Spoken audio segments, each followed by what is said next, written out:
Salam jumpa pemirsa Berau Televisi, Fokus Berita Daerah Kabupaten Berau kembali hadir dengan beragam informasi untuk Anda. Bersama saya Gita Amelia, inilah berita selengkapnya.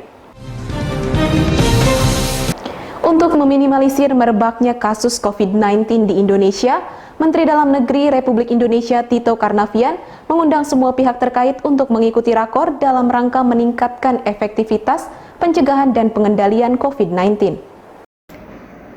Hingga saat ini kasus COVID-19 di Indonesia masih menjadi perhatian khusus pemerintah, mengingat di sejumlah daerah kasus tersebut cenderung meningkat. Untuk meminimalisir merebaknya kembali kasus ini di Indonesia, Mendagri RI Tito Karnavian mengundang semua pihak terkait duduk bersama melalui rakor dalam rangka meningkatkan efektivitas pencegahan dan pengendalian COVID-19.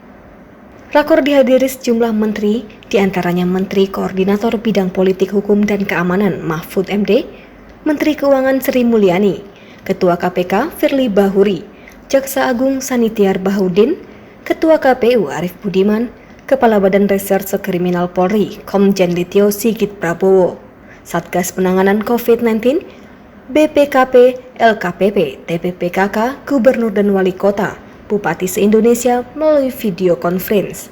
Sementara itu, pemerintah Kabupaten Berau diwakili Wakil Bupati Berau Haji Agustan Tomo bersama jajarannya. Usai mengikuti rakor, Wakil Bupati Berau memberi kesimpulan rakor yang dimulai pukul 10 hingga berakhir pukul 2 tersebut. Ada dua hal yang harus ditangani secara serius. Yang pertama, meminimalisir penyebaran virus corona. Dan yang kedua, terkait peningkatan ekonomi masyarakat. Ada kumpulan para menteri memberi instruksi terkait masalah COVID. Kalau diringkas instruksi beliau itu ya rem dan gas. Artinya ada yang direm, ada yang digas. Nah, yang direm ini penyebaran COVID. Sementara yang digas ini sekarang masalah ekonomi. Nah, untuk rem COVID ini beliau mengeluarkan instruksi protokol kesehatan yang mendorong para pemerintah daerah mengeluarkan peraturan gubernur atau peraturan bupati kap dengan sanksi-sanksi.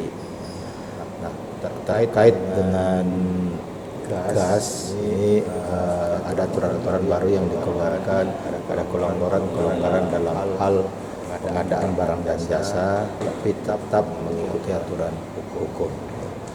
Untuk mengerem COVID-19, Mendagri mengeluarkan instruksi protokol kesehatan. Dalam hal ini mendorong pemerintah daerah mengeluarkan peraturan gubernur atau peraturan bupati lengkap dengan sanksi-sanksinya. Karena sudah otomatis, di mana ada peraturan, di situ ada sanksi yang harus diterapkan, sebagai bentuk efek jera bagi yang melanggar. Ada juga aturan yang baru dikeluarkan, ada kelonggaran-kelonggaran dalam hal pengadaan barang dan jasa, tetapi tetap mengikuti aturan hukum.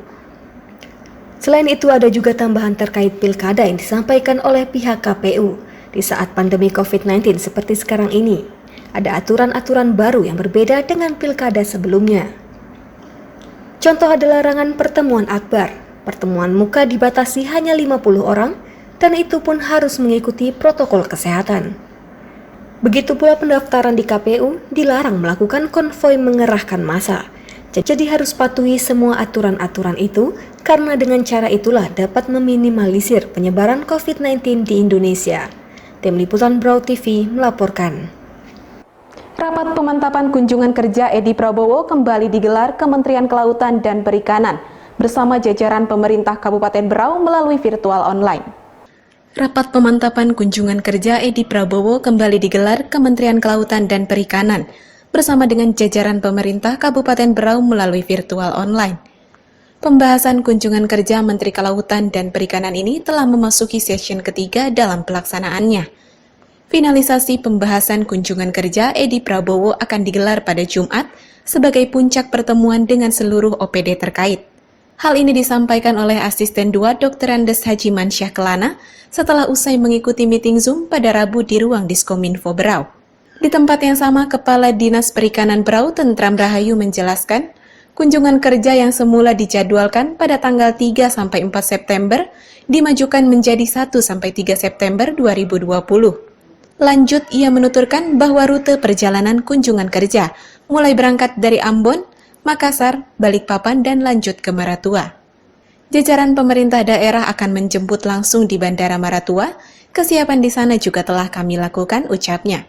Ia mengungkapkan, karena masih situasi wabah COVID-19, penerapan protokol kesehatan pun dimaksimalkan, terutama adanya pembatasan peserta yang akan mengikuti dialog bersama menteri.